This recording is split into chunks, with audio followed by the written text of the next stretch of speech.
नमस्कार दोस्तों, तो आज की वीडियो का हमारा टॉपिक यही रहेगा, क्या आपका खुद का पोर्टफोलियो तो आपके रिटर्न्स को कम नहीं कर रहा। जी हाँ दोस्तों, कई बार हम सोचते हैं कि जितने ज़्यादा फंड उतना ज़्यादा डाइवर्सिफिकेशन और उतना ही ज़्यादा रिटर्न, पर क्या वाकई में ऐसा होता है? आज की वीडियो में हम इसी सवाल का जवाब ढूंढेंगे।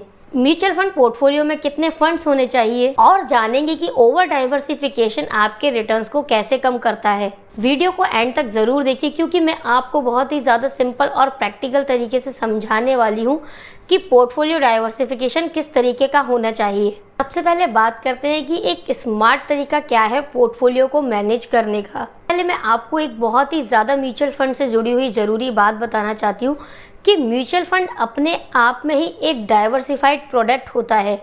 जैसे मान लीजिए कि आपने सिर्फ एक मिड कैप का फंड लिया, फंड का जो भी अमाउंट होगा वो अपने आप में ही 60 से 70 अलग अलग कंपनियों में निवेश किया जाएगा, इन्वेस्ट किया जाएगा।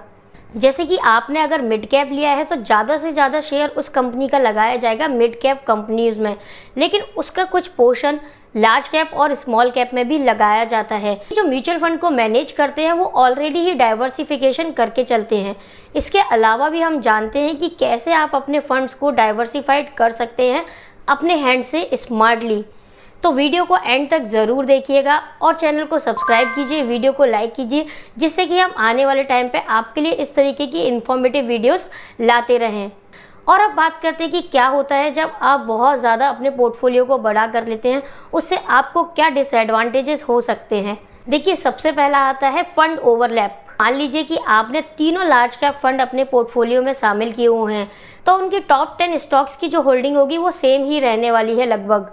मतलब कि आपका पैसा बार बार उन्हीं कंपनियों में निवेश हो रहा है कि कोई खास ज़्यादा डाइवर्सिफिकेशन नहीं हो रहा। और अगर हम बात करते हैं दूसरे पॉइंट की कि अगर आप ज़्यादा डाइवर्सिफिकेशन करते हैं, ज़्यादा पोर्टफोलियो में फंड्स को भर लेते हैं, तो उससे एक नुकसान ये भी होता है कि आप उसको टाइमली मैनेज नहीं कर पाएंगे और बार बार ट्रैक करने में भी दिक्कत आएगी। आपको बार बार 10 से 12 फंड को ट्रैक करना होगा, उनकी NAV चेक करनी होगी, उनके रिटर्न्स देखने होंगे टाइम टू टाइम। परफॉर्मेंस भी मेज़र करना बहुत ज़्यादा मुश्किल हो जाएगा, बहुत ज़्यादा टाइम टेकिंग हो जाएगा।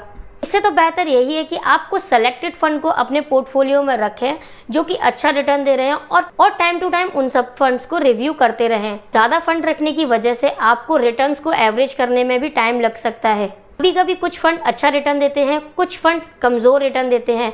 तो जो आपके फंड्स अच्छा रिटर्न दे रहे हैं और जो कमज़ोर रिटर्न दे रहे हैं, वहाँ भी आपका जो भी रिटर्न निकल के आ रहा है वो एवरेज हो जाएगा, आपको कुछ ज़्यादा प्रॉफिट नहीं मिल पाएगा। तो इसी वजह से ज़्यादा डाइवर्सिफिकेशन करना भी ठीक नहीं है, पर कुछ सेलेक्टेड फंड्स को अपने डाइवर्सिफिकेशन पोर्टफोलियो में रखना चाहिए। तो सब पोर्टफोलियो रीबैलेंसिंग में भी दिक्कत आती है अगर आपका पोर्टफोलियो ओवर डाइवर्सिफाइड होता है। तो आपको ये समझने में दिक्कत होगी जब फंड्स ज़्यादा हैं तो कौन सा फंड हटाएं, SIP को बढ़ाएं या कौन सी SIP को बंद किया जाए। तो अब समझते हैं कि ओवरलैपिंग की क्या वजह होती है, ऐसी क्या हम गलती करते हैं जिस वजह से हमारे फंड को ओवरलैप हो जाते हैं, हम पर सेम स्टॉक्स बार बार आ जाते हैं। मान लीजिए कि आपने HDFC बैंक और ICICI बैंक का कोई फंड सेलेक्ट किया और वो दोनों लार्ज कैप के ही हैं। कंपनी की जो टॉप 10 होल्डिंग्स होगी वो लगभग सेम से स्टॉक्स की होने वाली है, जैसे कि HDFC bank, ICICI bank, Infosys, Reliance, TCS। Large cap में टॉप 10 कंपनी है, उन्हीं की होल्डिंग्स आपको दोनों फंड्स में देखने को मिलेगी। बस किसी फंड में किसी स्टॉक का वेटेज ज़्यादा या कम हो सकता है। दोनों अलग अलग फंड रखने का कोई भी फायदा नहीं है, बल्कि नुकसान ही है, क्योंकि आपको दोनों में ही एक्सपेंस रेशियो देना होगा। अब आते हैं सबसे ज़्यादा ज़रूरी सवाल पे, तो हम लोगों को कैसे अपने पोर्टफोलियो को मैनेज करना चाहिए जिससे कि आपके स्टॉक्स की ओवरलैपिंग ना हो, आपके पोर्टफोलियो की ओवरलैपिंग ना हो। कहते हैं कि आइडियल पोर्टफोलियो में कितने फंड्स होने चाहिए। सबसे पहले बात कर लेते हैं बिगनर्स के लिए। अगर आप बिगनर हैं तो आपके पोर्टफोलियो में 2 से 3 फंड होना ठीक रहेगा। जैसे कि एक आपने ले लिया लार्ज कैप का और आप सेलेक्ट कर सकते हैं मिड कैप या स्मॉल कैप से भी। बात करते हैं इंटरमीडिएट्स की, जिनको 3 से 4 साल तक का एक्सपीरियंस है, तो वो अपने पोर्टफोलियो में 4 से 5 फंड रख सकते हैं। Large cap, small cap, mid cap, वो अपने पोर्टफोलियो में फॉरेन फंड्स को भी इंक्लूड कर सकते हैं। तो दोस्तों, थर्ड कैटेगरी आती है हमारी कंजर्वेटिव या फिर रिटायर्ड। जो लोग अभी रिटायरमेंट की तरफ हैं या जो लोग थोड़ा डरते हैं मार्केट में उनका पैसा कहीं डूब ना जाए, एक इक्विटी फंड, एक डेब्ट फंड या फिर एक हाइब्रिड फंड को रखना सही रहेगा। तो दोस्तों अगर आप भी म्यूचुअल फंड में निवेश करते हैं और आपको भी इसी तरीके से एक डाइवर्सिफाइड पोर्टफोलियो को बनाना आना चाहिए जिससे कि आपके फंड की ओवरलैपिंग ना हो, तो दोस्तों आइए समझते हैं कि कैसे गोल बेस्ड इन्वेस्टिंग की जाती है। तो सबसे पहले आपको डिसाइड करना है कि आपका गोल क्या है। क्या आप रिटायरमेंट के लिए आप अपने फंड को कलेक्ट करना चाहते हैं, या फिर आप बच्चों की शादी के लिए या फिर उनकी पढ़ाई के लिए फंड को इकट्ठा करना चाहते हैं। हो सकता है आपका खुद का एक घर का सपना। तो सबसे पहले आपको अपना गोल पता होना चाहिए, किस लिए आप ये म्यूचुअल फंड में एसआईपी कर रहे हैं, और उसके अकॉर्डिंग ही आपको फंड को सेलेक्ट करना चाहिए। कि अगर आप रिटायरमेंट के लिए प्लानिंग कर रहे हैं तो आपको ज़्यादा रिस्की फंड्स लेने से, यानी कि स्मॉल कैप फंड लेने से, इस तरीके के फंड लेने से बचना चाहिए। अगर आपकी प्लानिंग लॉन्ग टर्म की है तो लॉन्ग टर्म में देखा गया है कि स्मॉल कैप फंड अच्छा रिटर्न देते हैं। तो आप पे अगर 10 से 15 सालों का टाइम है तो आप स्मॉल कैप की तरफ जा सकते हैं। इसी तरीके से आपको अपने फंड्स को मैनेज करके हुए चलना है, अपने पोर्टफोलियो को। तो दूसरा पॉइंट आता है कि एसआईपी का अमाउंट डिसाइड करना।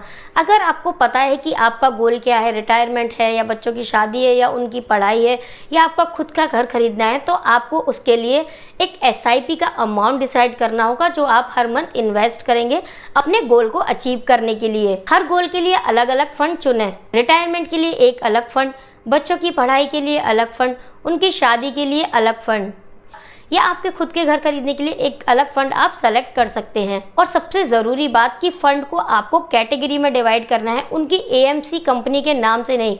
आपने सोचा कि मैंने एचडीएफसी एएमसी से एक फ़ंड लिया है तो वो अलग काम करेगा, या आपने सोचा कि मैंने आईसीआईसी से लिया है तो वो अलग काम करेगा। दोस्तों अगर आपने कैटेगरी वाइज लार्ज कैप लिया है तो मैंने जैसा कि आपको पहले बताया कि उसके टॉप फंड्स की, टॉप स्टॉक्स की होल्डिंग एक जैसी होने वाली है। तो आपको इस गलती से, इस मिस्टेक से बचना है कि आप सेम होल्डिंग्स वाली कंपनी में निवेश ना करें। सबसे बड़ी बात कि हर कैटेगरी के लिए आप अलग अलग एएमसी को ना सेलेक्ट करें, और हर साल अपने पोर्टफोलियो को रिव्यू ज़रूर करें। या नहीं कर रहे हैं उन्हें अपने पोर्टफोलियो से हटा सकते हैं, और जो फंड अच्छा कर रहे हैं कुछ रिसर्च करके आप उनको ऐड भी कर सकते हैं फ्यूचर में। जिस तरीके से आपकी सैलरी ईयरली बढ़ती है उसी तरीके से आपको अपनी एसआईपी के अमाउंट को भी बढ़ाना है, जिसे हम कहते हैं स्टेप अप एसआईपी। आप स्टेप अप एसआईपी के बारे में और जानना चाहते हैं तो कमेंट में ज़रूर बताइएगा। तो दोस्तों सबसे ज़रूरी बात जो मैं आपसे कहना चाहूँगी कि फ़ंड की क्वालिटी पे ध्यान दें, ना कि क्वांटिटी पे। ज़्यादा पोर्टफोलियो में फ़ंड रखने का मतलब ये नहीं है कि आपने कुछ अच्छा डाइवर्सिफिकेशन किया है। जैसे कि मैंने आपको वीडियो में पहले बताया, उन पॉइंट को ध्यान में रखते हुए आप अपने पोर्टफोलियो को मैनेज करें। सबसे ज़्यादा सिंपल तरीका है कि सिंपल पोर्टफोलियो ज़्यादा रिटर्न। उम्मीद करती हूँ कि मेरे द्वारा दी गई जानकारी आपको समझ में आई होगी, आपको अच्छी लगी होगी। अगर आप भी इस तरीके की वीडियो और देखना चाहते हैं या आपका भी कोई मन में सवाल चल रहा है तो आप कमेंट बॉक्स में ज़रूर बताइएगा, और अपना सपोर्ट बनाए रखें। मिलते हैं अगली वीडियो में।